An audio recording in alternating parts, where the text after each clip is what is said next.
शेवटच्या टप्प्यातील प्रचार तोफा आज थंडावणार आहेत। 1 जूनला लोकसभेच्या शेवटच्या टप्प्यासाठी मतदान होत आहे। 4 जूनला लोकसभा निवडणुकीचा निकाल लागणार आहे आणि शेवटच्या टप्प्यातील लढतींकडे संपूर्ण देशाचं लक्ष लागून राहिलेलं आहे। शेवटच्या टप्प्यात मोदींच्या मतदारसंघाचा सुद्धा समावेश आहे आणि त्याच दिवशी ओडिशामध्ये विधानसभेच्या 42 जागांसाठी मतदान होणार आहे।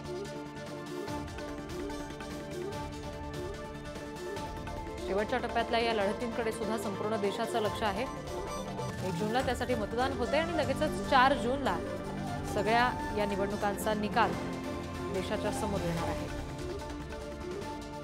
आणि हा जो शेवटचा टप्पा आहे मतदानाचा, ज्याच्यामध्ये पंतप्रधान मोदींचा सुद्धा मतदारसंघ आहे, तिथे आता प्रचार तोफा सगळीकडे शेवटच्या टप्प्यातल्या आज थंडावणार आहेत। आजचा प्रचाराचा शेवटचा दिवस असेल। वाराणसीमध्ये हजारो मराठी माणूस एकवटलेले आहेत। मराठी माणसं या ठिकाणी राहतात। त्यांना 10 वर्षामध्ये मोदींचा हा विकास कसा वाटला, पुढील काही समस्या आहेत का हे त्यांच्याकडून जाणून घेणार आहोत। ताई, सर्वप्रथम तुमचं नाव सांगा, तुम्ही वाराणसीमध्ये राहतात, काय भावना आहे? मी गेले 30 वर्षापासून बनारसमध्ये राहते आहे आणि विकास तर खूप झाला आहे। मंदिरांचा विकास झाला, रस्त्यांचा विकास झालाय, पण अजून विकास व्हायला हवा। मराठी माणसांसाठी वाराणसीमध्ये काहीतरी वेगळं असं व्हावं अशी इच्छा व्यक्त केली जाते, मात्र नक्की काय व्हावं?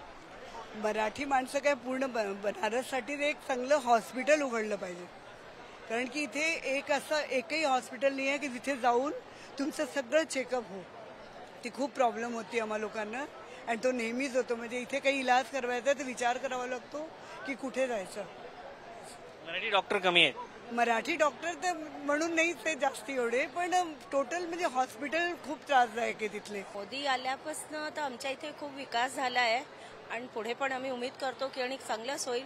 बस महाराष्ट्र समाज करता आणि थोडंसं चांगलं व्हावं, इथल्या लोकांचं आणि पुढे गेले पाहिजे महाराष्ट्र, बस एवढंच आमचं म्हणणं। इथे जामची समस्या सांगतायत, काय नक्की कशा पद्धतीने जामचं कारण हे आहे की इथे लोकल पक्षा बाहेरचे लोक जास्त येतात।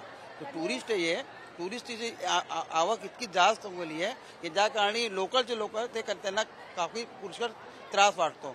तर आता काय की शनिवार रविवार जसं आला, सगळे बाहेरचे लोक वीकेंडमध्ये इथे दर्शनाला येतात, त्या कारणी इथलच्या लोकांना इतका त्रास आहे।